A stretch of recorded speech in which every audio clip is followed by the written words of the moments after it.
Hola a todos, buenos días. Mi nombre es Diego Benítez, soy anestesista en el Hospital Puerta del Mar y nada, simplemente vamos a dar unas pinceladas muy básicas dentro de este capítulo de ecografía aplicada a la anestesia. Yo sé que vosotros, algunos de ellos, no sabéis, porque no tenéis todavía y porque estáis empezando y como así hemos empezado todos, conocimientos, conceptos de las bases físicas de la ecografía, y un poco este capítulo va de eso. Luego el compañero Curro Miralles pues, os dará unas nociones también muy básicas sobre lo que va a ser la aplicación de la ecografía, pues para coger vías venosas centrales, para coger vías periféricas, qué uso le podemos dar en sitios como la URP o como el quirófano dentro del ámbito de la anestesiología. El objetivo de todo esto, cuando nosotros usamos la ecografía para trabajar en el campo de la anestesia, tanto de la anestesia general y sobre todo de la anestesia locorregional, es lograr depositar un anestésico local o un fármaco o lo que sea en volumen y en concentración suficiente lo más cerca posible de nuestro objetivo, que puede ser un nervio, puede ser un plano fascial entre dos músculos, que puede ser una articulación, como hacemos en dolor, etcétera. Hablamos, por ejemplo, en un nervio porque me van a operar de una cirugía de un túnel carpiano y yo tengo que saber la anatomía, neuroanatomía de la muñeca para saber qué tengo que hacer en cada momento, en función también de las particularidades del paciente y en función también del tipo de cirugía que le van a desarrollar a ese paciente en concreto. Esto, pues, haciéndolo sin demoras y evitando en la mayor parte de lo posible las complicaciones asociadas a este bloqueo. Esto es lo deseoso para todo el mundo. Pero claro, eso lo logramos ahora con mucha especificidad y con mucha calidad gracias a que tenemos unos equipos de ultrasonidos de ecografía muy buenos. Pero ¿esto cómo empezó? Pues para que os hagáis una idea, nuestros antiguos anestesistas y no tan antiguos lograban encontrar los nervios a partir de una técnica que se llamaba de parestesia. La parestesia conseguía que nosotros nos arrimábamos al nervio hasta que lo tocábamos y en ese momento el paciente decía, uy, me da un calambre. Y en ese momento, decíamos nosotros, interpretábamos que estábamos cerca del nervio y ahí pues le poníamos anestesia. En ese momento, pues claro, la calidad del bloqueo conseguía, tenía obligatoriamente que meter mucho volumen de anestésico para encharcar todo, ¿no? Y eso pues hacía que pudiera haber complicaciones derivadas del uso de mucho volumen de anestésico local. Con el tiempo descubrimos un aparatito que daba en la punta de la aguja una corriente eléctrica que nosotros conseguíamos, pues conseguíamos reproducir una contracción motora de la estimulación del nervio que estuviéramos acercándonos a él con la punta de la aguja. Entonces nosotros interpretábamos si tengo una respuesta tal cual, extensora de la mano, estoy pinchando cerca del nervio radial. Claro, el nervio radial lo estoy pillando a lo mejor a nivel medio humeral. Pues yo sé que el nervio radial a nivel medio humeral me va a dar una sensibilidad de toda la zona dorsal de la mano, del antebrazo, etc. Pues yo, aprovechando el conocimiento de la contracción motora, hacía una interpretación de qué parte sensitiva voy a bloquear haciendo un bloqueo del nervio radial a este lugar. Eso es el fundamento, dicho muy rápido, de lo que sería la neuroestimulación, que todavía usamos y usan muchos compañeros. Y con el tiempo, pues vino entrando, para quedarse, vino entrando la ecografía. La ecografía es un campo brutal, y un campo brutal que da lugar a un reto muy importante para el anestesiólogos que nos hemos estado formando y acostumbrando a la neuroestimulación. Pues ahora nos llega un equipo nuevo que tiene multitud de parámetros, multitud de variables y que yo tengo que conocer. Hostia, y resulta que estoy ya en una fase de mi vida laboral que voy ya soltando cosas, no cogiendo cosas, pues lo siento. Esto ha quedado ha llegado para quedarse y este desarrollo tecnológico, cada vez vemos ecógrafos, antiguamente los ecógrafos eran pues, lavadoras de plástico con una pantallita muy pequeñita, muchísimo volumen y una resolución muy pequeña. Las ondas pues no me daban una resolución suficiente para yo ver el nervio correctamente, etc. Esto cambió en la época, en los años 90, entre los 90 y el 2000, y aparecen sistemas portables, más pequeños, más versátiles, que tú te los puedes llevar de un lado para otro, con sondas más pequeñas, sondas multifrecuencia, con un rango de frecuencias mayor, de forma que con una resolución brutal, con un software que me permite ver los vasos, que yo puedo decir el vaso si es venoso o si es arterial, si puedo ver en la pantalla dividido por la mitad la misma imagen, en una con Doppler para ver las arterias y las venas y en otra sin nada para no perder resolución.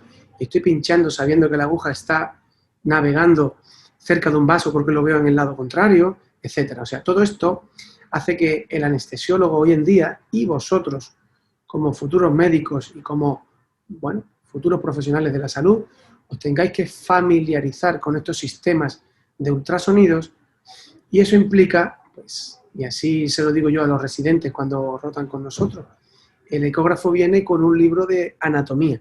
Eso implica un mayor conocimiento de la anatomía seccional y de la sonoanatomía, ¿vale? Bueno, pues esto, como digo, es un cambio conceptual brutal, sobre todo para la gente más mayor, que la gente que viene nueva empieza aprendiendo con la ecografía como base para la neurolocalización.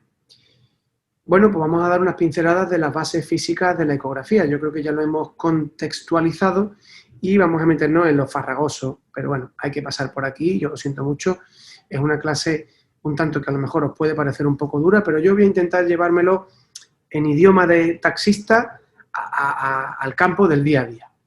Cuando hablamos de ecografía, hablamos de sonidos. O sea, vamos a aprovechar los sonidos y vamos a convertir un sonido en una imagen. Y a partir de ahí, bueno, vamos a intentar sacar todo el fruto posible a ese aparato de ultrasonidos. Entonces, el aparato de ultrasonidos lo que consiste es en que va a generar una onda, un sonido, que va a chocar y va a rebotar sobre una estructura anatómica, y eso me va a llegar de nuevo a mi sonda para convertirlo en una imagen. Con lo cual la ecografía se basa en el estudio de las ondas que se reflejan, de los ecos. Por eso te voy a hacer una eco. Te voy a hacer una eco, voy a hacer un estudio mediante ultrasonidos, mediante ecografía. El ultrasonido, se dice así, no son sonidos audibles. El ultrasonido es un sonido cuya frecuencia está por encima del rango que el ser humano es capaz de oír, en torno a los 20.000 MHz, 20.000 hercios, perdón. Entonces al final hablamos de fenómenos ondulatorios. Y esto que veis en la pantalla también es un fenómeno ondulatorio. Y esto comparte características de los sonidos que nosotros usamos en ecografía, ¿vale? Bueno, pues si nos vamos a la física, podemos desgranar el sonido, que tiene una serie de variables. Tenemos una variable que es la variable amplitud. Y esto va a ser, digamos, el volumen del sonido, la potencia del sonido. Podemos tener sonidos bajos o sonidos altos. Y a la vez, ese sonido que es bajo puede ser agudo o puede ser grave. ¿Y qué es lo que me dice lo agudo o lo grave? Pues la longitud de onda. Y con ello, la frecuencia. La frecuencia es el número de longitudes de onda que yo me encuentro en un espacio de tiempo concreto. Por lo tanto, cuanto más corta sea la longitud de onda, más alta será la frecuencia, más longitudes de onda en el mismo tiempo me caben. Cuanto más larga sea esa longitud de onda, menor frecuencia voy a tener. Al final, hablamos de frecuencia. Quedaros con el concepto de frecuencia. La frecuencia es el número de ciclos por un tiempo determinado y se mide en hercios. Muy importante. Se mide en hercios. Como digo, sonido audible para el ser humano es hasta 20.000 hercios, así, más o menos. Con lo cual hablamos de sonidos que nosotros no oímos. ¿Vale? La velocidad con la que se propaga el sonido es la longitud de onda por el número de veces, por la frecuencia. Es un concepto ambiguo y que no vamos a entrar mucho ahí. Bueno, ¿y cómo interactúa, ¿no?, el sonido, los ultrasonidos con los tejidos? Bueno, pues se dice que la velocidad de propagación de un sonido permanece constante en un tipo de tejido, en una impedancia concreta. O sea, tenemos la piel, tenemos el tejido celular subcutáneo, tenemos vasos, tenemos hueso, tenemos agua, tenemos grasa, músculo, etc.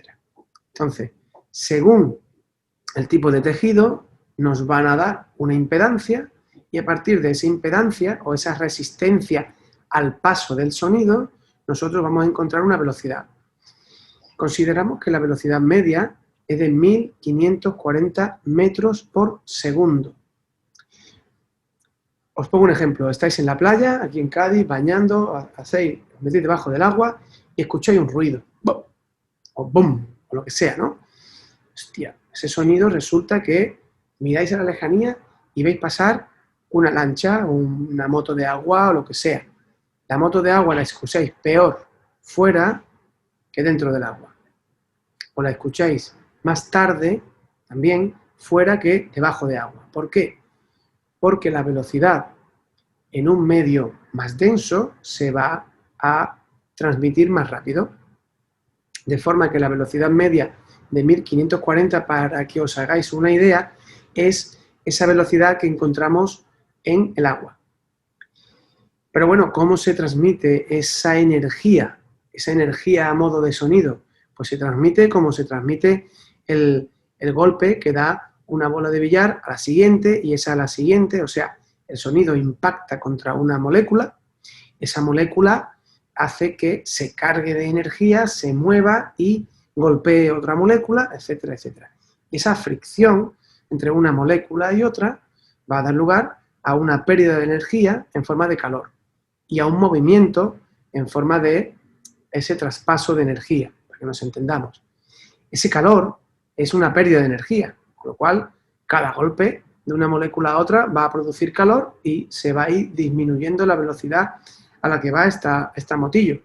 Con lo cual, digamos que el sonido cada vez va a ser más débil, esa onda se va a ir atenuando.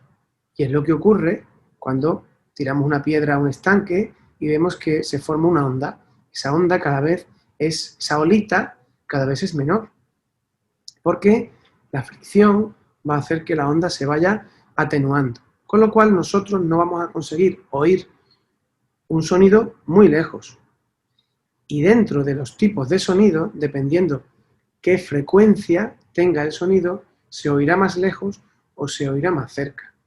Porque los sonidos agudos se van a cansar antes, se van a absorber por los tejidos antes. Y dependiendo de cada tejido, un sonido agudo, cuando llega a un hueso, o rebota o se absorbe por completo en el hueso. Porque la absorción del sonido va a depender de la densidad del tejido. Cuanto más denso sea el tejido, más capacidad de absorber sonido, o de repelerlo, o de rebotarlo. Y cuanto menos denso sea un tejido, más capacidad para esparcir o dispersar el sonido. Lo cuento así, porque luego lo traeremos a colación en función del tipo de sonido, cómo incide en cada tipo de tejido. ¿Vale?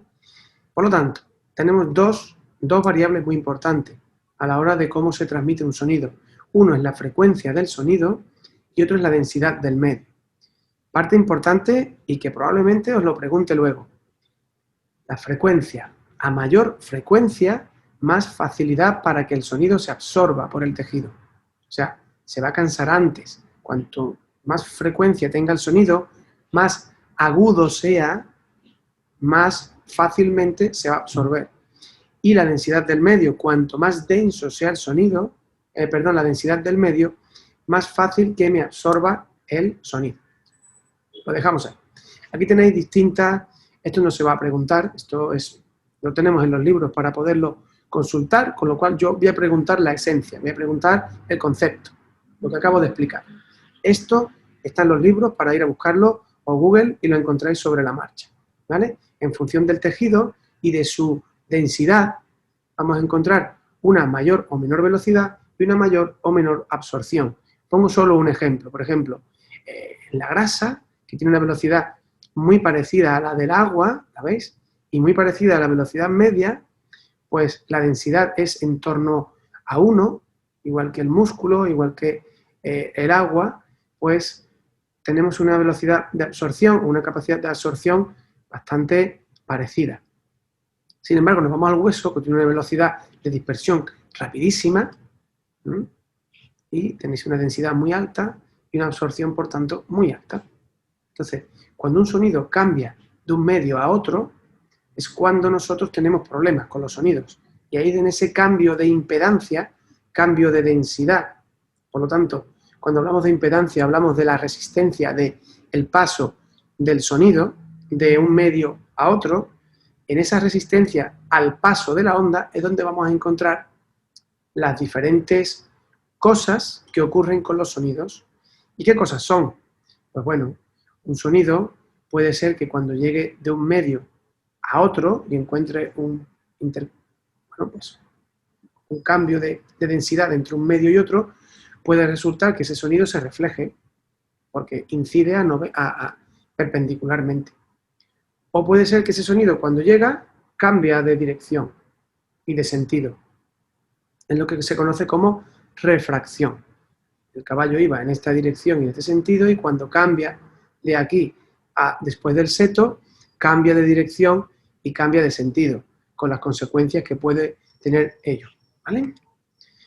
Entonces, por reflexión, encontramos que el sonido se refleje, bla, bla. Y por refracción, que el sonido cambie de dirección, manteniendo el mismo sentido. La reflexión hace que el sonido cambie de sentido. ¿Lo entendemos? Vale. Pues siempre que la longitud de onda del ultrasonido sea menor que las dimensiones del objeto, siempre que tú seas mayor que el espejo, te vas a reflejar. Y cuando el ángulo sea perpendicular, encontraremos una reflexión especular y veremos un sonido perfectamente y veremos una estructura muy bien. Eso ocurre muy poquitas veces. La mayor parte de las veces lo que ocurre es que hay o refracción o una reflexión no especular, con lo cual nuestro transductor, nuestra sonda, tiene que tener más cosas para intentar coger todo el sonido que intenta volver. Problema que tenemos con el aire. El sonido, cuando sale del transductor y se encuentra aire, se dispersa por todos lados. Y si se dispersa, habrá muy poquito sonido que llegue al sitio y vuelva. Por eso, cuando veis que a nuestra sonda de ultrasonido le tenemos que poner un gel, y hemos escogido el gel porque es un medio magnífico de transporte de sonidos. Y no tenemos el aire de por medio. Hay que quitar el aire de por medio. El aire es mal conductor de sonidos.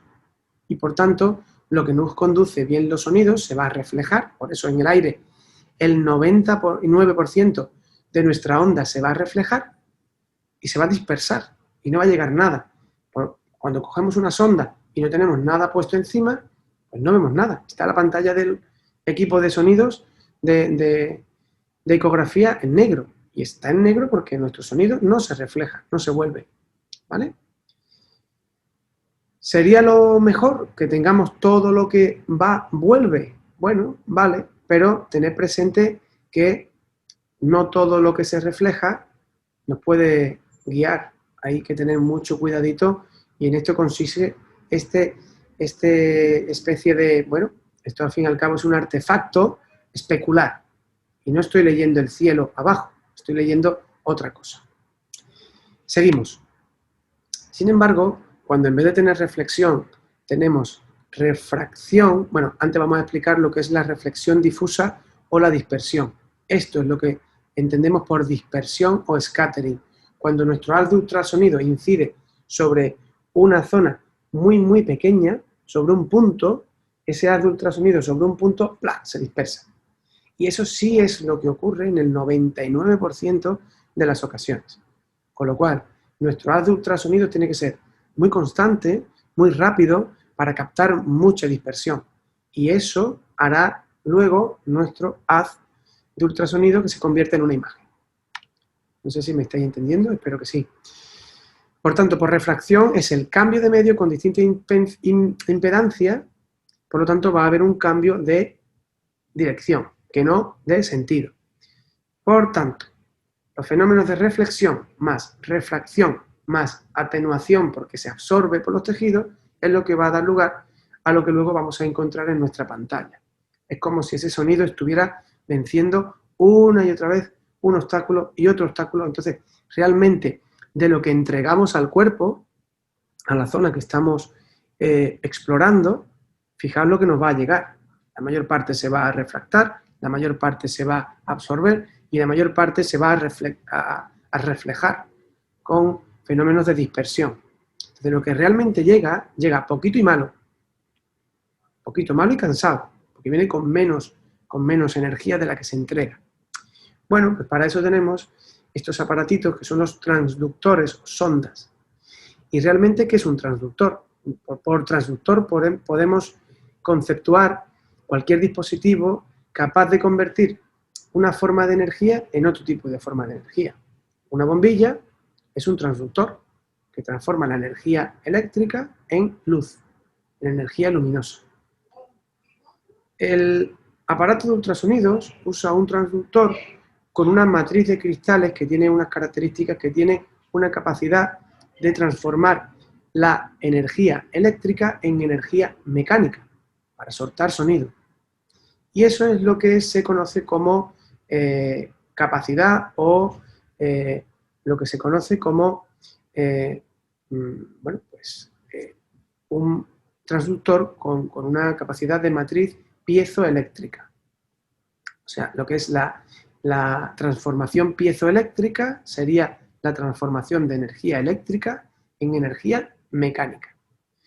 Estos cristales son mayormente de un material que es titanato de zirconita, no lo voy a preguntar, sobre una matriz epóxica, sobre una matriz que están ahí los cristalitos que cuando llega la energía eléctrica choca ahí, se mueve y forma es como un tambor, ¡pum!, y suelta una onda, ¿vale? Por lo tanto, es una capacidad de transformar la energía eléctrica en energía mecánica y al contrario, cuando llega el haz de ultrasonidos, lo transforma en una energía eléctrica que la va a procesar el aparato de ultrasonidos y la va a convertir en una imagen. ¿Qué otros ejemplos tenemos de energía piezoeléctrica o de dispositivo piezoeléctrico? Pues, por ejemplo, los altavoces convierten la energía eléctrica en sonido. Los mecheros eléctricos convierten la energía eléctrica en energía en calor y forman con el gas, convierten eso en una llamita. O, por ejemplo, el material piezoeléctrico de nuestras guitarras eléctricas. Nuestro movimiento de la mano hace que vibre la cuerda y esa vibración de la cuerda es captada por el micrófono que trae incorporado la guitarra y lo transforma en un sonido, y así sucesivamente. Bueno, pues este transductor lo que hace es que emite una onda de presión o un sonido en forma de pulsos. Y esos pulsos, cada cristal forma un pulso y el pulso resultante es el sumatorio de todo el patrón de interferencias de los distintos pulsos que se están formando. Entonces, hará falta múltiples haces de sonidos situados en el mismo plano para formar una imagen bidimensional. Es lo que ocurre como cuando llueve. Cuando llueve, cada gota forma una onda. El sumatorio de gotas formará un charco, formará un ruido. Y eso es lo que el traductor tiene que entregar y luego interpretar. O sea, fijaos lo complicado de todo esto. Bueno, dicho esto, que es mucho más difícil de contar y es bastante más complicado de desgranar, quedaros con esto, que básicamente hay dos tipos de transductores. Los que tienen una matriz lineal, o sondas lineales, y los que tienen una matriz cóncava, que la veremos ahora. Esta matriz lineal, pues bueno, pues tenemos la típica sonda lineal, a ver si puede bajar la que tenéis a la derecha de la foto. Luego hay otra lineal también que es más pequeñita, que se dice que es en stick o en palo de golf, o en palo de, bueno, pues eso, y que es más pequeña. Quedaros con este concepto. Las sondas lineales utilizan frecuencias muy altas. Frecuencias a partir de 6, 5, 6 MHz. Pueden llegar hasta 40 MHz. Y quedaros con este concepto que es el fundamental de la charla. a mayor frecuencia, mayor resolución. Las sondas lineales ven las imágenes mucho más claras que las sondas convex, porque utilizan frecuencias muy altas. Pero ¿qué le pasaba a las frecuencias altas? Que se gastaban pronto, con lo cual, a mayor frecuencia, mejor resolución, pero menor capacidad de profundizar en los tejidos. Una sonda lineal me va a servir para, básicamente, poder analizar los 3, 4, 5 primeros centímetros de profundidad. Si nosotros vamos buscando una estructura del cuerpo que esté muy profunda, abdominal, el raquis, eso tenéis que buscar una sonda convex, o una sonda de baja frecuencia, que son las otras, que son estas, ¿vale? Estas sondas convex dan una imagen que no es cuadrangular, como habéis visto antes, sino que dan una imagen así como cónica, y es más difícil de interpretar. Al principio, si la imagen de una sonda lineal es, como veis, en la imagen de la derecha, la imagen de la izquierda, en la imagen de la derecha es una imagen convex, pero que es capaz de profundizar más, porque usa frecuencias más bajas. Las últimas frecuencias que usan las convex pues van en torno a 8, 10 MHz y ya suben bastante, pero suelen estar entre 1 MHz y 8 MHz. Y las ondas lineales entre 5 MHz y hasta 20, 22 MHz. Es lo habitual. ¿Y cómo se forma la imagen? Pues nada, esa imagen va a incidir contra el tejido, va a rebotar y ese rebote hace que nosotros encontramos en la imagen una interpretación del software de nuestro ecógrafo y vemos unas imágenes. Y esas imágenes es el resultado final del procesamiento informático de los distintos ecos con las distintas angulaciones. Empezamos con la jerga que se usa en ecografía. En ecografía, cuando estéis con el radiólogo, cuando estéis con el anestesiólogo, el que esté haciendo la eco, os van a decir, hay una imagen hiperecoica o una imagen hipoecoica. La imagen hiperecoica es una imagen que tiene mucha fuerza. Es una imagen que se ve más blanca. En la tonalidad de grises, del blanco hasta el negro, lo hiperecoico es más blanco.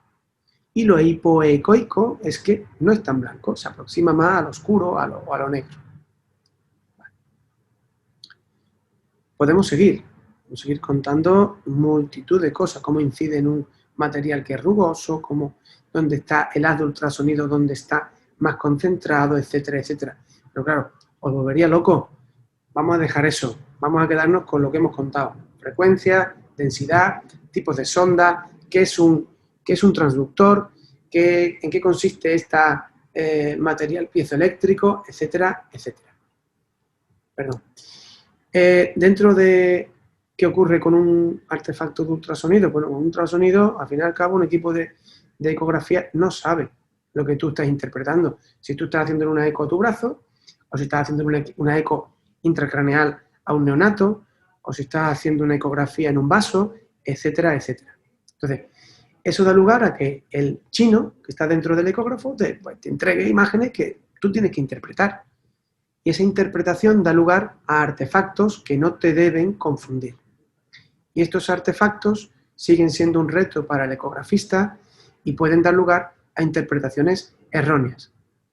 Pero yo creo que estos artefactos no solamente deben ser un método para evitar interpretaciones erróneas, sino que algunos de ellos pueden incluso ayudarnos a interpretar la imagen. Tenemos que aprovecharnos de los artefactos ecográficos. Al principio, cuando tengáis delante un ecógrafo y veis a un compañero haciendo una ecografía, pues un poco es esto, ¿no? ¿Dónde está Wally? ¿Qué contra está viendo este hombre? Esto es un acto de fe. Me estoy creyendo que eso es el hueso porque me lo está contando él. Pero vamos, si yo tuviera que informar esto, vaya marrón que me estoy comiendo ahora mismo. Pues así es. Al principio es un acto de fe, es un ¿dónde está Wally? Y tenéis que empezar a interpretar cosas. ¿Y cuáles son esos artefactos? Pues hay artefactos que hay una tablita, tampoco hace falta que lo sepáis de memoria, cuáles son de atenuación, cuáles son de propagación. Vamos a ir uno a uno. Los artefactos de resolución axial o de resolución lateral, al fin y al cabo, lo que dicen es que nuestro ecógrafo va a tener una línea donde nosotros vamos a tener mayor resolución en el plano vertical o en el plano lateral. Punto. Los artefactos de atenuación sí son más importantes. Y el primero es el de sombra acústica. Este artefacto no nos debe confundir como confunde a esta señora, y consisten en que cuando un haz de ultrasonido incide sobre una estructura muy densa que absorbe mucho eco, todo lo que queda por debajo se va a ver oscuro. Aquí, por ejemplo, en la imagen tenéis una espina ilíaca anterosuperior, que es ese reborde grueso de hueso que veis en el centro de la imagen y que, por tanto, da una imagen curvilínea, hiperecoica, muy blanca, con mucha sombra acústica posterior. Esto lo vamos a encontrar en estructuras como el hueso. El hueso es una estructura que va a dar sombra acústica. Va a tener una cortical muy blanca, muy hiperecoica, con sombra acústica posterior. O sea, hiperecoico más sombra acústica posterior, que os venga a la cabeza hueso o una calcificación, una lesión de tipo calcificante. Estáis explorando un tendón del supraespinoso y veis que el tendón está degenerado y dentro del tendón tenéis esa imagen hiperecoica con sombra acústica. Ojo, puede ser una calcificación dentro del tendón. Aquí tenéis pues otra imagen de una zona hiperecoica redondeada con sombra acústica posterior, que es el húmero. Estoy haciendo ahora un abordaje axilar con ecografía en un eje corto. Estoy cortando la axila en transversal y veo ahí unas imágenes redondas, oscuras, hipoecoicas, y veo unas imágenes lineales, hiperecoicas, que no dejan sombra acústica, y otras curvilíneas, hiperecoicas, sí que dejan sombra acústica, como es lo que veis ahí, el hueso. ¿Vale? Bueno, pues aquí tenéis lo contrario, el realce acústico. El realce acústico es típico de los vasos sanguíneos o de las estructuras que son delgaditas y que permiten el paso del sonido. Cuando un sonido pasa por un vaso sanguíneo, como tenéis en la imagen, no se absorbe el sonido y luego lo que queda por debajo se lanza con más energía. Y el ecógrafo lo interpreta como que es más blanco. Debajo realmente de ese vaso no hay algo más hiperecoico, hay un artefacto de realce acústico. Y tenéis que tenerlo presente porque debajo de los vasos arteriales, venosos, etcétera, vais a tener este artefacto de realce que no solo no nos debe confundir, sino decir, como tengo realce, lo que tengo encima puede ser un vaso sanguíneo. ¿Vale? Seguimos. Este es otro artefacto por reverberación. Esto ocurre cuando el haz de ultrasonidos incide sobre una estructura que sea muy reflectante, como le ocurre cuando nos miramos en varios espejos. Tenemos en el ascensor un espejo delante y un espejo detrás, y estos chavales, pues bueno, han decidido hacerse una fotito, porque les ha resultado muy cool ver que se reflejan hasta el infinito. Esto es lo que ocurre cuando nuestro haz de ultrasonido pues, incide sobre una aguja, que hay mucha reverberación por debajo de la aguja. Nos queda por saber también los fenómenos de anisotropía y los fenómenos de ecografía dinámica. Los fenómenos de anisotropía es que según nuestro haz incida perpendicularmente o no sobre una estructura, como por ejemplo los tendones, veremos que ese tendón lo vemos muy hiperecoico y moviendo la sonda para un lado o para otro, nuestro haz de ultrasonido rebota no a 90 grados, no a 180 grados, sino con otra angulación, y ya no vemos el ecógrafo tan blanco, el tendón tan blanco, lo vemos más oscuro. Bueno, y aquí lo dejo, no os voy a cansar mucho más. Sabed que además de todo esto, tenéis que pillar un libro bueno de anatomía, porque ecografía sin anatomía es lo mismo que ver mal y ver parcialmente lo que estamos viendo en la pantalla. No tiene sentido. ¿Vale? Bueno, y dentro de las variables y del teclado que tenemos aquí en nuestro ecógrafo, cuando lo encendemos, le damos al on de nuestro ecógrafo, vamos a ver que tiene bastantes aplicaciones. Tiene abdominal, tiene mama, tiene músculo esquelético. Vale, cogeremos, por ejemplo, músculo esquelético, porque vamos a explorar un codo. Y cogeremos una sonda lineal, porque el codo son son partes superficiales y que yo lo voy a ver a baja profundidad. Pues me interesa una sonda lineal. Dentro de las variables, esto también va a caer en el examen probablemente, tenemos 4 variables que son fundamentales. Muy rápido. La frecuencia. Nosotros podemos modificar la frecuencia que nosotros queremos de ese ultrasonido. A mayor frecuencia, mayor resolución. Pues si estoy buscando algo que esté cerquita a la piel, le doy mucha frecuencia. Y si busco algo que está profundo, por debajo de 4 centímetros, le restaré frecuencia. ¿Vale? Otra de las variables es la profundidad. Debemos empezar a profundidades altas, todo muy panorámico. Y cuando tengamos nuestro foco ya localizado, pues mira, eso es la estructura que quiero estudiar. Y está a 2 centímetros. Pues no tiene sentido que vuestra pantalla esté a 8 centímetros. Acotáis pues a 4, por ejemplo, porque el centro de la imagen es donde tenéis más resolución, pues si lo que queréis está a 2 centímetros, lo ponemos a 4, por ejemplo. La otra parte es la ganancia. La ganancia es que el haz de ultrasonido que viene muy cansado, muy atenuado, muy poca energía, nuestro equipo de ultrasonido puede amplificarlo. Y es lo que se conoce como ganancia. Nosotros amplificamos ese haz de ultrasonido para generar, para multiplicarlo y que se vea en la pantalla mucho mejor. Esa ganancia la tenéis general o veréis que en la pantalla, o sea, en el teclado del ultrasonido tenéis como una barrita con unos pinchitos que son desde superficial a profundo las zonas que podéis darle ganancia a vuestra imagen. Y por otro lado, tenemos el foco, que también es muy importante. El foco es un punto que nosotros podemos modificar en la profundidad y que es donde nosotros queremos más resolución horizontal. Por lo tanto, si tengo una estructura a 2 centímetros, pondré el foco entre 2, 2,5 centímetros de profundidad para que ahí me dé una línea dentro de todo lo que es la panorámica de la pantalla de más calidad, de más resolución. ¿Vale? Bueno, ¿y cómo se ven los nervios? Esto lo vamos a ver luego, pero básicamente el nervio lo vamos a ver así, como un panal de abeja, una zona hiperecoica redondeada periférica y dentro una zona hipoecoica a modo de panal de abejas con un punteado, que son los fascículos, ¿vale? Ese aspecto fascicular que tiene el nervio.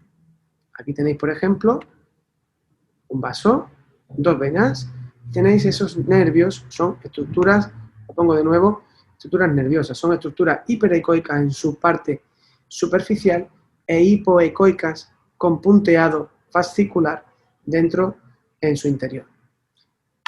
¿Vale? Ahí tenéis un vaso, que sé que es una arteria porque late, sé que tiene pulso, no se comprime, no se colapsa, esto nos lo contará luego el compañero. ¿Y cómo abordo cómo vemos las agujas? Primero hay que decir que en la foto de arriba el transductor está en el eje largo del brazo y abajo en el eje corto. Y por otro lado tenemos el concepto de en plano o fuera de plano. Cuando yo pincho en plano, estoy poniendo mi aguja en el plano del transductor, que no tiene por qué ser en el plano largo del brazo, es en el plano largo del transductor. Y cuando pincho fuera de plano, estoy pinchando en el plano corto del transductor. ¿Qué ocurre? Que cuando queremos pinchar en eje largo y en plano, obtengo la mayor parte de las veces un plano oblicuo de la aguja y no la veo bien. En plano o in plane, como dicen los anglosajones, bueno, pues visualizo todo el trayecto de la aguja. Aquí necesito más aguja, con lo cual molesta más para el paciente. Y veremos aparecer la aguja por un lateral de la pantalla. Sin embargo, aquí lo tenéis. En plano, fuera de plano, no veremos el trayecto de la aguja porque lo que hacemos es un corte de la aguja, que puede ser la punta, que sería lo deseoso, o una zona, un corte transversal del trayecto de la aguja. Sería mucho más parecido porque aquí la aguja va a entrar en el trayecto más corto y va a molestar menos, pero no vamos a ver la aguja y no va a ser tan didáctico como ocurre cuando pinchamos en plano. ¿Cómo podemos mejorar la visión de la aguja? Bueno, pues esto excede un poco de vuestras competencias, no voy a incidir en esto y sí que tenéis que tener presente que cuando hagáis una ecografía, aunque no vayáis a pinchar, siempre el transductor lo más limpio posible y siempre, aseado, aséptico, con un poquito de gel, como veis ahí, lo podéis poner una funda, un preservativo, se usan fundas específicas para bueno, pues aislar el transductor, etcétera. Y esto es todo lo que yo quería contaros desde el punto de vista de introducción y fundamentos a la ecografía. Sé que dentro de media hora se os va a olvidar la mayor parte de los conceptos, perdonadme, pero me ha tocado dar bailar con la más fea. Esto es una cosa que tenéis que pasar sí o sí, y creo que es muy importante, y aquellos que estén interesados en seguir o querer aprender en ecografía, estoy a vuestra entera disposición. Yo casi siempre estoy en los quirófanos de trauma o en la unidad del dolor. Preguntad por mí, pasáis por allí, os enseño el ecógrafo, lo trasteáis, jugamos con él. Os va a gustar, pero claro, esto, que es lo más farragoso, tenéis que aprenderlo. Esto es todo, muchísimas gracias, espero que haya gustado o que no os haya disgustado mucho y nos vemos prontito, ¿vale? Ánimo y felices fiestas y feliz Navidad.